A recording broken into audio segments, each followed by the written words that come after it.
Assalamualaikum warahmatullahi wabarakatuh.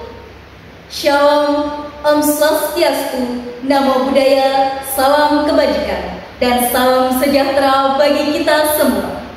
Salam Pancasila. Yang terhormat Bapak Ibu Dewan Juri Lomba Pidato dan teman-teman seperjuangan yang saya banggakan.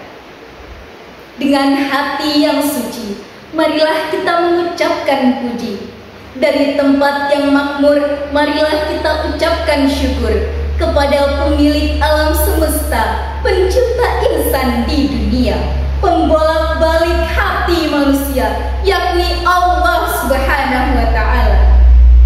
Tenangnya sholawat, sucinya salam, semoga tercurah tanpa pernah padam kepada rahmat pemuka alam, pemuhasabah dari yang awam, pahlawan revolusi Islam, Nabi besar Muhammad Sallallahu Alaihi Wasallam.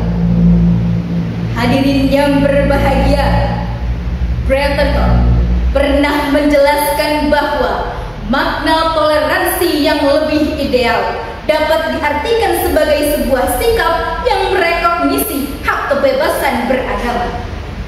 Dari kutipan tersebut dapat kita maknai bahwa semua orang berhak memeluk agama sesuai keyakinannya dan patut bagi kita semua untuk menghargainya agar tercipta kerukunan beragama. Oleh karenanya, pada kesempatan kali ini saya, Nurul Habibah, akan menyampaikan pidato yang berjudul Toleransi sebagai Landasan Kehidupan Sosial yang Harmonis. Hadirin yang berbahagia, toleransi beragama adalah sebuah sikap menghargai dan menghormati kepercayaan serta praktik keagamaan orang lain tanpa memandang perbedaan keyakinan.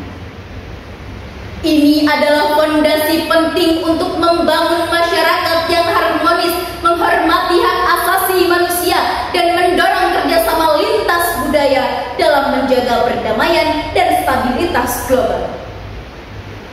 Apabila kita mengacu kepada nilai-nilai bangsa dan negara Indonesia yang tertuang dalam Pancasila, akan ditemukan bahwa terdapat 3 poin utama yang menjadi dasar pendidikan toleransi beragama, yaitu ketuhanan, kemanusiaan, dan persatuan Indonesia.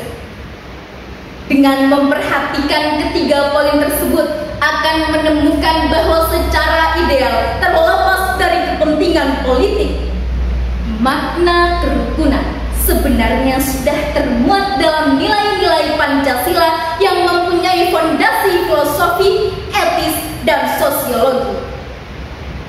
Makna ketuhanan dapat diartikan pula sebagai sebuah ruang terbuka untuk individu maupun kelompok agar menghayati kehidupan beragama tanpa menggeser tradisi agama dan kepercayaan yang berbeda. Gus Dur pernah berkata, "Tidak penting apapun agamamu atau sukumu, kalau kamu bisa melakukan sesuatu yang baik untuk semua orang, orang tidak akan tanya apa agamamu." Perbedaan itu fitrah dan ia harus diletakkan dalam prinsip kemanusiaan universal.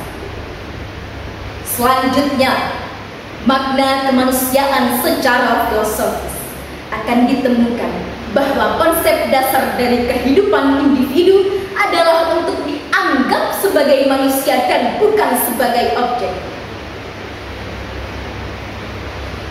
Ketika manusia direduksi hanya sebagai objek berdasarkan kategori sosial untuk diklasifikasi, dimanipulasi, bahkan didiskriminasikan, maka sebetulnya ia tidak lagi dianggap sebagai makhluk yang layak untuk mendapatkan perilaku etis dari yang lain.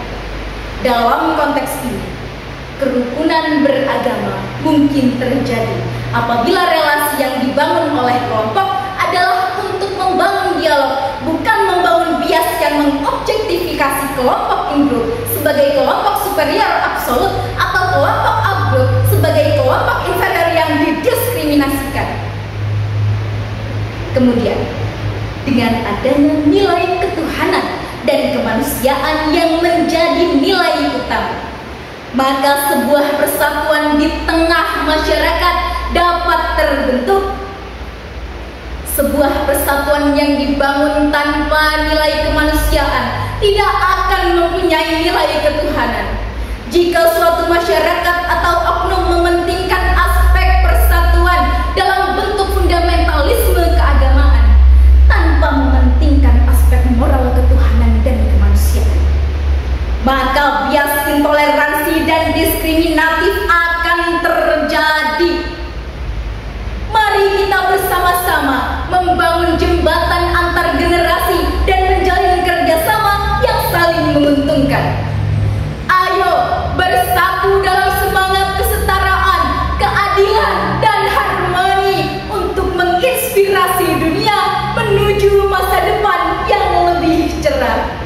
Salam Pancasila, Bhinneka Tunggal Ika, semboyan Indonesia, menciptakan lingkungan penuh kasih. Sekian pidato dari saya, semoga bermanfaat bagi semua. Wabillahi taufiq wal hidayah.